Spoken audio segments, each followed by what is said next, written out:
تمہارا جو تم چھپاتے ہو، وجہرکم اور جو پکار کر بولنا تمہارا، ویعلم اور وہ جانتا ہے ما تکسبون جو کچھ تم کماتے ہو، یعنی وہی معبود برحق ہے جو آسمانوں میں بھی ہے زمینوں میں بھی ہے، تمہارے چھپے ہوئے حال جانتا ہے، تمہارے ظاہری حال جانتا ہے، تم جو کچھ بھی عمل کرتے ہو وہ جانتا ہے۔ تو اہل سنت یعنی سلف کا عقیدہ یہی ہے کہ اللہ تعالیٰ خود تو عرش پر ہے جس طرح اس کی شان کے لائق ہے، لیکن اپنے علم کے لحاظ سے ہر جگہ ہے، یعنی اس کے علم اور خبر سے کوئی چیز باہر نہیں ہے۔ ہاں جو گمراہ فرقے ہیں وہ اللہ تعالیٰ کو عرش پر نہیں مانتے، وہ کیا کہتے ہیں اللہ تعالیٰ ہر جگہ موجود ہے، جبکہ اہل سنت کا عقیدہ کیا ہے کہ اللہ خود تو عرش پر ہے لیکن اللہ اپنے علم کے لحاظ سے ہر چیز کو گھیرے ہوئے ہے، یعنی اس کے علم سے باہر کوئی چیز نہیں ہے تم جو اعمال کرتے ہو۔ یعنی یہ عقیدہ جو ہے یہ غلط ہے۔ کس کا غلط ہے؟ گمراہ فرقوں کا، کہ اللہ کو وہ عرش پر نہیں مانتے، کہ اللہ ہر جگہ موجود ہے، اور اس آیت سے اپنے اس عقیدے کو ثابت کرتے ہیں، لیکن ان کا یہ عقیدہ غلط ہے، اور ان کا یہ آیت دلیل پکڑنا بھی غلط ہے۔ کیا کیا آیت ہے؟ وہی ہے معبود برحق آسمانوں میں بھی اور زمین میں بھی، وہ تمہارے پوشیدہ احوال کو جانتا ہے اور تمہارے ظاہر احوال کو بھی جانتا ہے جو تم عمل کرتے ہو۔ تو آیت کا مطلب یہ ہے کہ وہ ذات جس کو آسمانوں اور زمین میں تم اللہ کہہ کر پکارتے ہو، وہ آسمانوں اور زمین میں اس کی حکمرانی ہے، آسمانوں اور زمین میں جس کو معبود برحق سمجھا جاتا ہے، مانا جاتا ہے، اور اللہ کیا ہے؟ تمہارے چھپے ہوئے اور ظاہر کو، جو تم عمل کرتے ہو سب کو جانتا ہے۔ پھر وما اور نہیں تأتیہم آتی ان کے پاس من آیت کوئی نشانی، من آیات نشانیوں میں سے، ربہم ان کے پروردگار کی طرف سے، الا مگر کانوا ہوتے وہ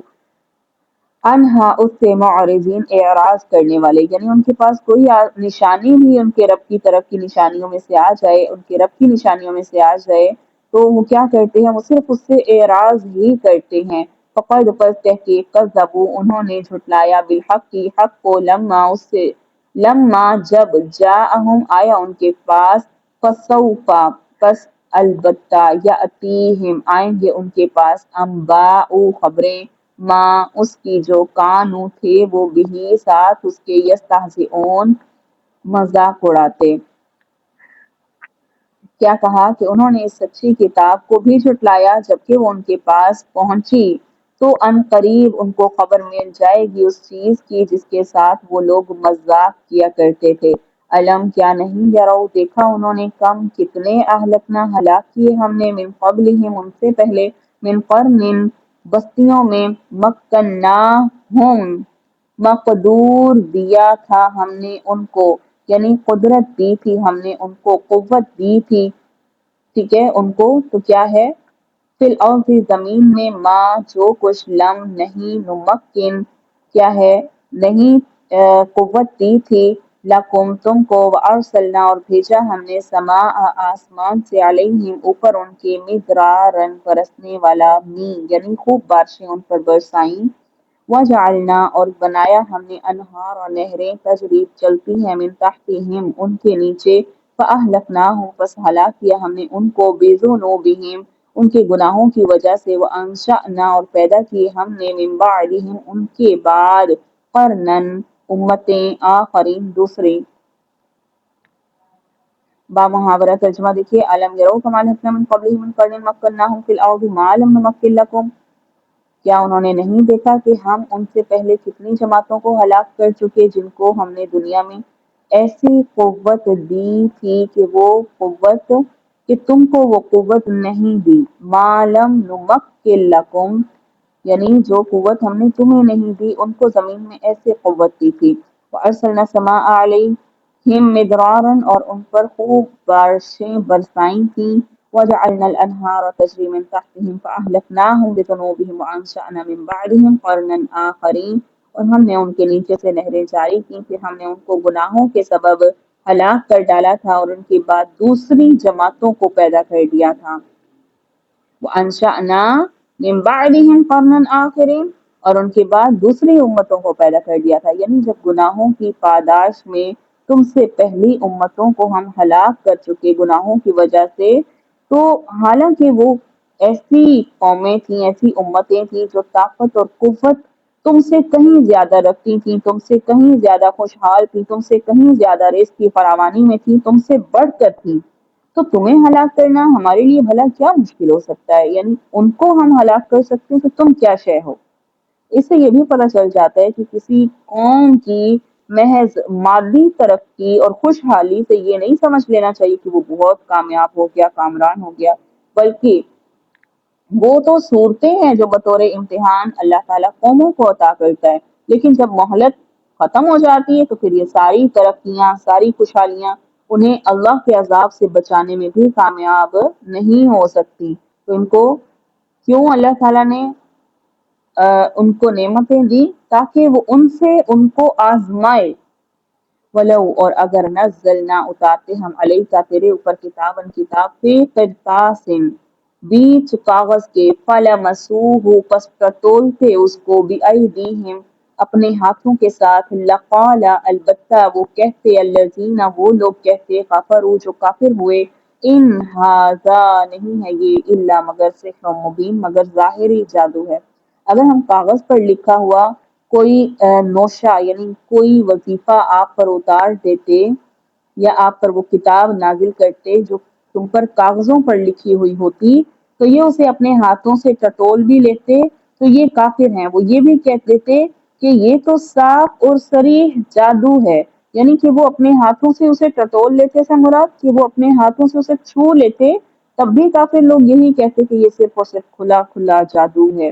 یعنی کہ ان کی مکاری اور ان کے اللہ کو الہ کو نہ ماننے کا یہی طریقہ تھا کہ ہر شے کو وہ جادوئی کرتب شمار دیتے تھے۔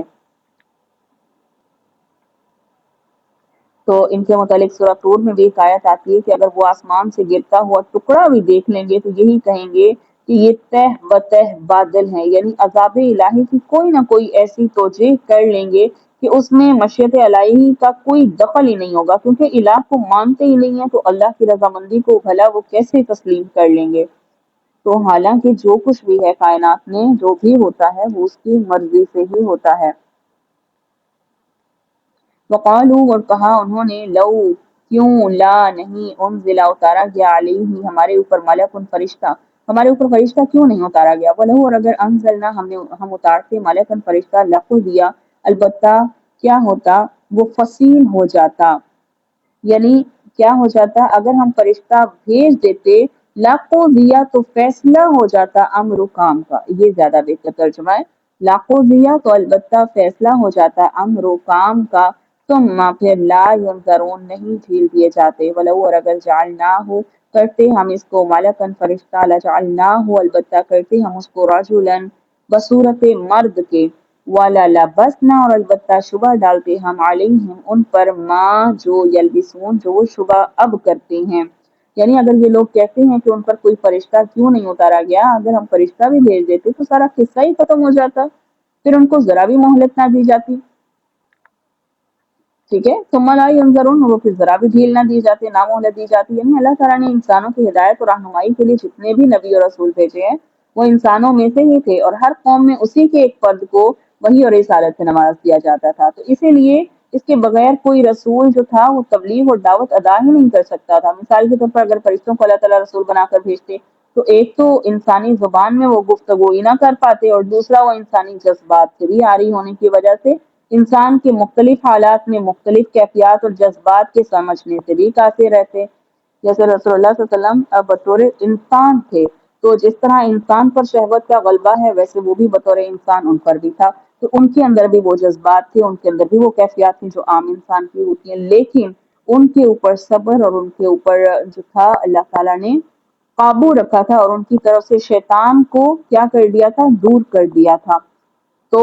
انسان پر تو شیطان حاوی ہے، لیکن نبیوں پر شیطان حاوی نہیں ہے، ان کو دور کر دیا گیا ہے۔ تو اب وہی بتایا جا رہا ہے کہ اگر بطور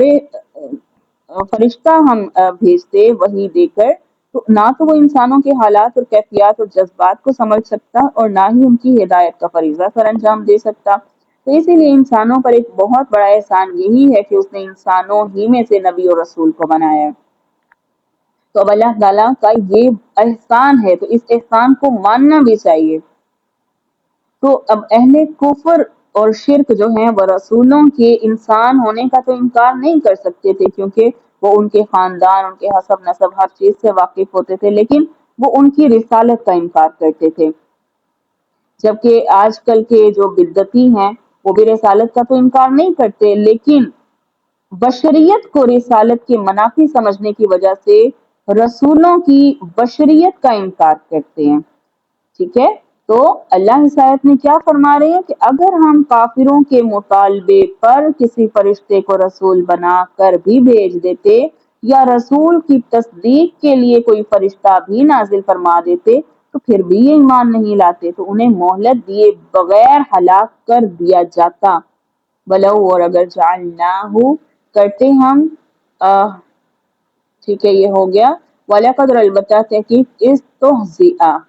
مذاق کرتے برسول رسولوں کے ساتھ من قبلک تم سے پہلے فحاق واپس پھیر لیا بالذین ان لوگوں کو سخروا جو وہ مذاق اڑاتے تھے منہم ان میں سے ما اس سے جو کانوا تھے بھی ساتھ اس کے یستہزئون وہ مذاق کرتے۔ اچھا، اس سے پچھلی آیت جو تھی میرے خیال میں وہ رہ گئی ہے۔ وَلَوْ، اور اگر جعلناہ ہم بناتے ملکن فرشتے کو لجعلناہ تو البتہ کرتے ہم اس کو رجلا ایک مرد کی صورت وَلَلَبَسْنَا اور ہم کیا کرتے اسے شبے میں ڈال دیتے علیہم ما یلبسون جس میں وہ شبہ کرتے ہیں، یعنی اگر ہم اس فرشتے کو تجویز بھی کر دیتے تو ہم اس کو آدمی ہی بناتے اور ہمارے اس فعل سے پھر بھی ان پر وہی اشکال ہوتا جو اب کر رہے ہیں۔ یعنی اگر فرشتے ہی کو رسول بنا کر بھیجنے کا فیصلہ کرتے تو ظاہر بات ہے کہ وہ فرشتے کی اصل شکل میں تو آ نہیں سکتا تھا، کیونکہ اس طرح انسان اس سے خوف زدہ ہو جاتے اور مانوس ہونے کی بجائے اس سے دور بھاگتے۔ اسی لیے انسانی شکل میں رسول بھیجا گیا، لیکن یہ پھر بھی اس پر کیا کرتے ہیں، شک کرتے ہیں۔ تو رسول کے انسان ہونے کے حوالے سے تو انہیں کوئی شک نہیں ہے، رسالت پر ان کو شک ہے، تو فرشتہ بھیجنے کا کیا فائدہ؟ اس کی شکل و صورت دیکھ کر ہی اس سے خوف کھاتے اور اس سے دور ہٹ جاتے، ہدایت تو اس پر بھی نہ لے کر آتے، ایمان تو اس پر بھی نہ لے کر آتے۔ تو اب اس سے اگلی آیت میں کیا فرمایا؟ وَلَقَدِ اسْتُهْزِئَ بِرُسُلٍ مِّن قَبْلِكَ فَحَاقَ بِالَّذِينَ سَخِرُوا مِنْهُم مَّا كَانُوا بِهِ يَسْتَهْزِئُونَ اگر واقع آپ سے پہلے جو پیغمبر ہوئے ہیں ان کے ساتھ بھی مذاق کیا گیا تھا، پھر جن لوگوں نے ان سے مذاق کیا تھا ان کو اس عذاب نے گھیرا جس کا وہ مذاق اڑاتے تھے۔ یعنی اگر وہ کسی کو کوئی نشانی دی جاتی، اگر وہ اس کا مذاق اڑاتے تو اسی عذاب نے ان کو آ گھیرا تھا۔ تو ان اعتراض کا جوابات دینے کے بعد اللہ تعالیٰ نے کیا فرمایا؟ آپ صلی اللہ علیہ وسلم کو تسلی دیتے ہوئے یہ آیت نازل فرمائی کہ یہ کوئی نئی بات نہیں ہے، کافروں کا ہمیشہ سے یہی طریقہ رہا ہے کہ پہلے رسولوں سے بھی یہی کچھ ہوتا رہا ہے، تو آپ ان کی پرواہ نہ کریں، ان کا انجام جو ہے اسی قسم کا ہوگا جس طرح کا وہ مذاق اڑاتے ہیں۔ قل کہہ دو سیرو سیر کرو فی الارض زمین میں ثم انظروا پھر دیکھو کیفا کیسے کانا ہوا عاقبۃ انجام مکذبین جھٹلانے والوں کا۔ آپ فرما دیں کہ ذرا زمین میں چلو پھرو پھر دیکھ لو کہ جھٹلانے والوں کا کیا انجام ہوا، یعنی تباہ شدہ قوموں کے آثار کو نگاہ عبرت سے دیکھو اور حقیقت تم پر ظاہر ہو جائے گی اور تم اس نتیجے پر پہنچو گے کہ ان تباہ شدہ قوموں میں جو بات مشترک تھی وہ کیا تھی؟ اللہ کی نافرمانی، اللہ کی آیات کو جھٹلانا، رسولوں کی نافرمانی کرنا۔ تو ان پر عذاب آنے کی وجہ ہی یہ تھی، ہلاک ہونے کی وجہ ہی یہ تھی۔ تو آج اگر تم بھی جھٹلاتے ہو، انکار کرتے ہو اللہ کی آیات کو، تمہارا بھی یہی انجام ہوگا۔ قل کہہ دو لمن کس کے لیے ہے، ما فی السماوات جو کچھ آسمانوں میں ہے، والارض جو زمین میں ہے، قل کہہ دو للہ اللہ کے لیے ہے، کاتب لکھی ہے اس نے علی نفسہ اپنی ذات پر رحمہ رحمت، لیجمعنکم البتہ اکٹھے کرے گا تم کو الی یوم القیامہ قیامت کے دن، لا ریب فی لا نہیں ریب شک فی ہی اس میں، الذین وہ لوگ جنہوں نے خاسرو کے معنی لیں گے خسارہ سے ہے، لیکن یہاں پر نقصان میں ڈال دیا انفسہم اپنے نفسوں کو، فہم پس وہ کیا ہیں، لا یؤمنون نہیں وہ ایمان لائیں گے۔ یعنی آپ کہہ دیں کہ جو کچھ بھی آسمانوں اور زمینوں میں موجود ہے یہ سب کس کی ملکیت ہے؟ آپ کہہ دیں گے سب اللہ ہی کی ملکیت ہے، اللہ نے مہربانی فرمانا اپنے اوپر لازم فرما لیا ہے، تم کو اللہ قیامت کے روز جمع کرے گا، اس میں کوئی شک نہیں ہے۔ جن لوگوں نے اپنے آپ کو گھاٹے میں ڈالا ہے وہ ایمان نہیں لائیں گے۔ سوال کا جواب اللہ تعالیٰ نے خود ہی اس لیے دیا کہ مشرکین اس سوال کا جواب دینا نہیں چاہتے تھے۔ وجہ کیا تھی؟ کہ لوگ عقیدتاً اس بات کے قائل تھے کہ ہر چیز کا مالک اللہ ہے۔ اب اگر وہ اس بات کا انکار کرتے تو اقرار کے خلاف دلیل ان کی پکڑی جاتی، انکار کرتے تو یہ بات ان کے عقیدے کے خلاف ہو جاتی۔ تو انہوں نے جواب دینے کی بجائے خاموشی اختیار کی، تو اللہ نے خود ہی اس کا جواب دے دیا، اور جواب بھی ایسا دیا جو ان کے نزدیک بھی قابل قبول تھا۔ کیا پچھلی آیت میں اللہ تعالیٰ نے نافرمان قوموں کو ہلاک کرنے کا ذکر کیا تھا، تو ساتھ ہی اس آیت میں اپنے صفت رحمت کا بھی ذکر کر دیا۔ کیا دیکھیے، فَتَبَ عَلَى نَفْسِهِ الرَّحْمَةِ، اس ذات نے اپنے اوپر لازم کر لیا ہے رحمت کو۔ پیچھے اگر عذاب کا ذکر آیا تو اللہ تعالیٰ نے اپنی صفت یہ بھی بتا دی کہ رحمت اس کی صفت ہے، اور بہت سے دور میں رحمت ہی غالب آتی رہی ہے۔ تبھی تو یہ لوگ بچتے رہے ہیں، جو ظلم کرتے رہے ہیں اپنے نفسوں پر بھی اور زمانے پر بھی، فساد جو برپا کرتے رہے ہیں، تو اس کی رحمت کے بلبوتے ہی تو بچتے رہے ہیں۔ وَلَهُ، اور اس کے لیے ہی ہے، ماں جو کچھ سکن بستا ہے، فی اللیل رات میں، والنہار اور دن میں، وَهُوَ اور وہی ہے، سمیع اور سننے والا، علیم جاننے والا۔ اور جو مخلوق رات اور دن میں بستی ہے سب اسی کی ہے، اور وہ کیا ہے؟ وہ سننے والا ہے اور جاننے والا ہے۔ قل کہہ دو، اغیر اللہ، کیا سوائے اللہ کے، اتخذوا پکڑوں میں، ولیًا دوست کو، فاطر السماوات وہ جو پیدا کرنے والا ہے آسمانوں کا، والارض اور زمین کا، وَهُوَ اور وہی ہے، یطعم وہ کھلاتا ہے، ولا یطعم اور نہیں کھلایا جاتا۔ قل کہہ دو، انی بے شک میں، امرت میں حکم دیا گیا ہوں، ان اکونا یہ کہ میں ہوں، اول من اسلم اس میں اول ہوں جو اسلام لایا، جو مسلمان ہوا۔ وَلَا تَكُونَنَّ اور ہرگز مت ہو جانا، من المشرکین مشرکین میں سے، یعنی اے پیغمبر تم مشرکوں میں سے نہ ہو جانا۔ کیا بتایا گیا؟ کہہ دیجئے، کیا اللہ کے سوا جو آسمانوں اور زمینوں کو پیدا کرنے والا ہے، جو کہ کھانے کو دیتا ہے اور اس کو کوئی کھانا نہیں دیتا، اور کسی کو معبود اور کس کو میں معبود قرار دے دوں؟ آپ صلی اللہ علیہ وسلم فرما دیجئے کہ مجھے یہ حکم دیا گیا ہے کہ سب سے پہلے میں اسلام قبول کروں، تو مشرکوں میں سے ہرگز نہ ہونا۔ یعنی اللہ کے حقیقی الہ ہونے کا معیار تو یہ ہے کہ تمام کائنات کو اسی نے پیدا کیا ہے۔ پھر کائنات کی تخلیق میں کوئی دوسرے الہ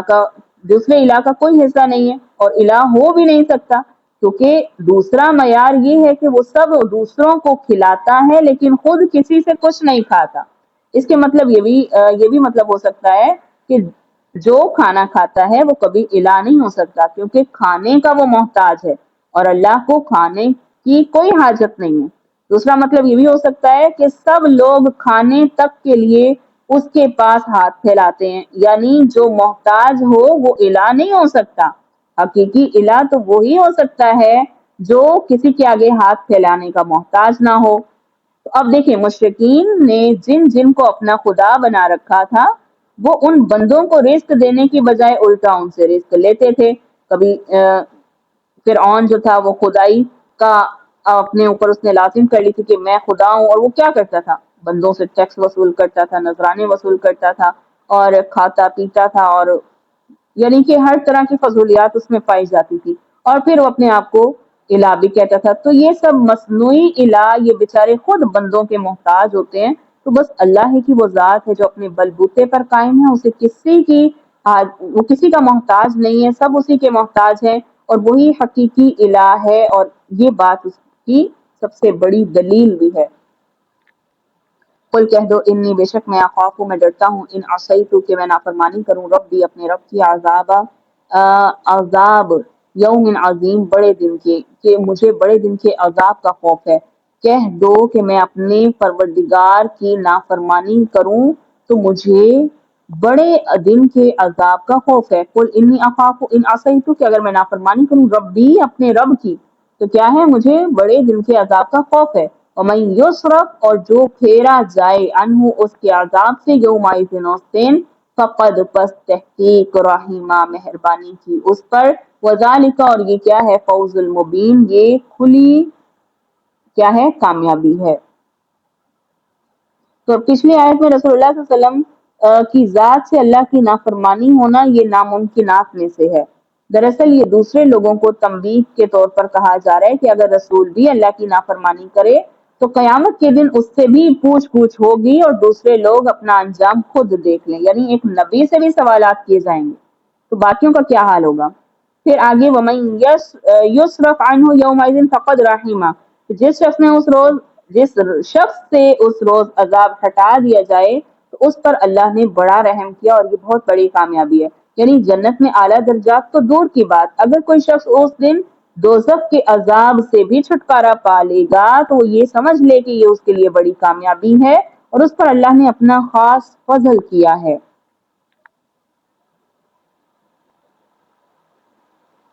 وَإِن يَمْسَسْكَ، اور اگر لگا دی تجھے اللہ بِضُرٍّ کوئی ضرر، فلا تو نہیں کاشفہ کھولنے والا لہو اس کو الا ہو مگر وہی ہے، وَإِن يَمْسَسْكَ، اور اگر لگا دے تجھ کو بخیر کوئی خیر، فہو تو وہی ہے علی کل شیء ہر شے پر قدیر قادر۔ کیا فرمایا کہ اگر اللہ تجھ کو کوئی تکلیف پہنچائے تو اس کو دور کرنے والا سوائے اللہ کے کوئی نہیں ہے، اور اگر تم کو اللہ کوئی نفع پہنچائے تو وہ ہر چیز پر پوری قدرت رکھنے والا ہے۔ وَهُوَ الْقَاهِرُ۔ اچھا، اس آیت میں دیکھیے شرک کی جڑ بھی کٹ جاتی ہے، کیونکہ جس انسان کا یہ عقیدہ پختہ ہو جائے کہ دکھ درد کو دور کرنے والا اور فائدہ پہنچانے والا صرف اللہ ہی ہے، تو کسی دوسرے کو بھلا کیوں پکارے گا، اس کی نظر و نیاز کیوں دے گا یا اس کے آگے سر کیوں جھکائے گا؟ کیونکہ انسان جب بھی شرک کرتا ہے تو انہی دو باتوں کی وجہ سے کرتا ہے کہ اسے کوئی فائدہ مل رہا ہوتا ہے یا اس سے کوئی پریشانی دور ہو رہی ہے۔ جب ان دونوں باتوں کو وہ اللہ کے سپورٹ کر دے، اللہ کو ہی خالق و مالک اور اس کا خالق کو مختار سمجھ لے، تو اسے شرک کی ضرورت پیش آ ہی نہیں سکتی ہے۔ وَهُوَ الْقَاهِرُ، اور وہی غالب ہے فوق عبادی اپنے بندوں پر، وَهُوَ اور وہ کون ہے، حکیم و حکمت والا ہے، خبیر اور خبردار ہے، یعنی اللہ اپنے بندوں کے اوپر غالب ہے، برتر ہے اور وہی بڑی حکمت والا ہے اور پوری خبر رکھنے والا ہے، یعنی کوئی شخص غلبہ اور اقتدار کے پنجے سے نکل نہیں سکتا، نہ ہی کہیں بھاگ سکتا ہے، تو لہٰذا بندوں کے لیے بہتر روش یہی ہے کہ اس کے آگے سر کو جھکائیں اور بندوں کے حالات سے وہ پوری طرح آگاہ ہے۔ قل کہہ دو ایو کون ہے شیء کون سی شے ہے، اکبر جو بڑی ہے، شہادت گواہی میں، قل اللہ کہہ دو اللہ ہے، شہید وہ گواہ ہے، بینی میرے درمیان، و بینکم اور تمہارے درمیان، و اوحی اور وحی کیا گیا ہے، الیہ میری طرف، ھذا القرآن یہ قرآن، لانذرکم تاکہ میں ڈراؤں تم کو، بہ اس کے ساتھ، ومن بلغ اور جس کو یہ پہنچے۔ اَإِنَّکُمْ کیا تم، لَتَشْہَدُونَ تم گواہی دیتے ہو، ان یہ کہ مع اللہ اللہ کے ساتھ، آلہۃ کوئی معبود ہے، اخری دوسرا، قل کہہ دو لا اشہد نہیں میں گواہی دیتا، قل کہہ دو انما بے شک ہوا وہ کون ہے، الہ ہے، واحد اکیلا، واننی اور بے شک میں بریء میں بیزار ہوں، میں بری ہوں، مما اس سے جو تشرکون جو تم شرک کرتے ہو، یعنی آپ صلی اللہ علیہ وسلم کہیے کہ اس سے بڑی کوئی چیز گواہی دینے کے لیے کون ہے، سب سے بڑی چیز گواہی دینے کے لیے کون ہے، آپ کہہ دیں کہ میرے اور تمہارے درمیان اللہ گواہ ہے، ٹھیک ہے، یہ گواہ بنا لیں، اللہ کو گواہ بنا لیں، اور میرے پاس یہ قرآن بطور وحی بھیجا گیا ہے تاکہ میں اس قرآن کے ذریعے تم کو اور جس جس کو یہ قرآن پہنچے ان سب کو ڈراؤں، اور تم سچ مچ یہی گواہی دو گے کہ اللہ کے ساتھ کچھ اور معبود بھی ہیں، تو آپ صلی اللہ علیہ وسلم آپ یہ کہہ دیں، میں تو گواہی نہیں دیتا، آپ فرما دیں کہ بس وہ تو ایک ہی معبود ہے اور بے شک میں تمہارے شرک سے بیزار ہوں۔ اللہ کی شہادت سب سے بڑھ کر کیسے ہو سکتی ہے، یعنی شہادت دو طرح سے ہوتی ہے، ایک آنکھوں دیکھا حال کسی قاضی، جج یا حاکم کے سامنے بیان کرنا جسے ہم انگلش میں وٹنس بھی کہتے ہیں، اور دوسرا یقین کامل کی بنا پر شہادت جسے انگلش میں ایویڈنس کہتے ہیں۔ تو اگر ہم مسلمان اپنی یقین کامل کی بنا پر یہ گواہی دیتے ہیں کہ اللہ کے سوا کوئی معبود نہیں اور محمد صلی اللہ علیہ وسلم اللہ کے رسول ہیں، تو یہ شہادت آنکھوں دیکھی شہادت نہیں ہے، نہ ہم اس چیز کے گواہ ہیں کیونکہ ہم نے اللہ کو دیکھا ہے نہ ہی رسول کو دیکھا ہے، بلکہ ہم یہ گواہی اپنے یقین کامل اور ایمان کی بنا پر دیتے ہیں، اور اللہ کی گواہی اس لحاظ سے سب سے بڑھ کر سچی ہے کہ اس میں شہادت کے دونوں پہلو پائے جاتے ہیں کہ ہر جگہ وہ کون ہے، حاضر و ناظر ہے۔ پھر کیا کہا گیا کہ کفار مکہ کے بعد جب یہود و نصارہ کی اکثریت نے بھی آپ صلی اللہ علیہ وسلم کو جھٹلایا تو کفار کہنے لگے کہ اب بتاؤ اب تمہاری رسالت کی گواہی کون دے گا۔ آیت کا شان نزول کفار مکہ کے بعد، مکہ کے کفار کے بعد جب یہود و نصارہ کی اکثریت، یہود کون تھے؟ تورات اور انجیل جن کو دی گئی، یہود و نصارہ وہی تھے نا کہ جب انہوں نے بھی جھٹلا دیا، حالانکہ جانتے تھے ایک نبی آنا ہے، جب انہوں نے بھی جھٹلا دیا تو پھر کفار کہنے لگے بھائی اب بتاؤ تمہاری رسالت کی گواہی کون دے گا۔ تب یہ آیت نازل ہوئی، یعنی اللہ میرے اور تمہارے درمیان اس بات کا گواہ ہے کہ میں فی الواقع اس کا رسول ہوں، اور جو کچھ میں کہہ رہا ہوں اسی کے حکم سے کہہ رہا ہوں، اور وہ اس بات پر گواہ ہے کہ یہ قرآن اسی نے مجھ پر نازل کیا ہے، اور مجھے رسول بنانے اور قرآن نازل کرنے کا مقصد یہ ہے کہ میں تم لوگوں کو بھی آخرت کے عذاب سے بر وقت تمہیں آگاہ کر دوں اور تمہیں اس سے بچانے کی کوشش کروں، اور اسی قرآن کے ذریعے ان لوگوں کو بھی ڈراؤں جن تک قرآن کی آواز پہنچے، میری ہدایت جن تک پہنچے۔ تو اس آیت سے رسول اللہ صلی اللہ علیہ وسلم کی رسالت کی تمام قوم اور عالم کی وہ بھی ثابت ہو گئی کہ تب تک رسول اللہ صلی اللہ علیہ وسلم نے پیغام پہنچانے کی کوشش کی، اور امت مسلمہ کا یہ فرض ہے کہ وہ قرآن کی آواز کو دنیا کے کونے کونے تک پہنچائیں، جتنا ہو سکے جتنا سیکھیں اس کو ضرور آگے پھیلایا کریں، اس سے آپ کے علم میں بھی اس میں اضافہ ہوگا اور آپ کو اس کا فائدہ بھی بہت زیادہ ہوگا کہ یہ آپ کو کبھی بھولے گا نہیں۔ قرآن کا علم ہی ایسا ہے کہ جب آپ اسے حاصل کرتے ہیں آپ کو لگتا ہے آپ کو آ گیا ہے، لیکن جب آپ اسے سکھانے لگتے ہیں تو بعض اوقات ایسے سوالات آپ کے سامنے آتے ہیں کہ اس کا سوال کا جواب نہ آپ کو بھی نہیں آ رہا ہوتا۔ تو یہ علم اتنی وسعت والا ہے کہ اگر آپ یہ سمجھتے ہیں کہ میں نے ایک مرتبہ حاصل کر لیا اور بس میرا فرض پورا ہو گیا، تو نہیں، جتنے مرتبہ قرآن کو پڑھا جائے گا تو قرآن ایک نئے طریقے سے آپ کے سامنے آئے گا، ایک نیا راستہ آپ کے سامنے کھلے گا، ایک نئی ہدایت آپ کے سامنے کھلے گی۔ اس لیے کوشش کیا کریں کہ جتنا حاصل کریں اس کو ضرور پہنچائیں بھی۔ الذین وہ لوگ جنہیں آتیناہم دی ہم نے ان کو کتاب یعرفونہ وہ پہچانتے ہیں اسے، کما یعرفونہ جیسے وہ پہچانتے ہیں ابناءہم اپنے بیٹوں کو۔ الذین وہ لوگ جنہوں نے خسروا نقصان میں ڈال رکھا ہے انفسہم اپنے نفسوں کو، فہم تو پس وہی ہیں لا یؤمنون وہ ایمان نہیں لاتے۔ تو اس آیت کی وضاحت کی شاید ضرورت نہیں ہے کیونکہ ہم پہلے پارے میں پڑھ کر آئے کہ کیا ہے کہ جو کتاب دیے گئے یعنی یہودی اور نصارہ جو کتاب دیے گئے تھے وہ آخری نبی کو ایسے پہچانتے تھے اور آخری کتاب کو ایسے پہچانتے تھے جیسے اپنے بیٹوں کو پہچانتے ہیں۔ تو باپ کا بیٹے کو فوراً پہچان لینا کیا ہے؟ ایک قدرتی عمل ہے، ایک فطری عمل ہے کہ اس سے محبت کا اتنا اظہار ہوتا ہے، اتنا اس سے انسیت ہوتی ہے کہ باپ بیٹے کو بنا دیکھے بھی اسے پہچان لیتا ہے۔ تو یعنی نبی بھی کو بھی ایسے ہی یہود و نصارہ پہچانتے تھے جیسے ایک انسان اپنے بیٹوں کو پہچانتا ہے، لیکن پھر بھی انہوں نے اپنے آپ کو نقصان میں ڈال رکھا ہے، اور کیا ہے ان کی ہٹ دھرمی کی وجہ ہی یہ تھی، حسد کی وجہ ہی یہ تھی کہ یہ نبی جو ہے یہ ہمارے نسل میں سے آیا کیوں نہیں، تو اسی بدولت وہ بہرحال اپنا ہی نقصان کر رہے ہیں۔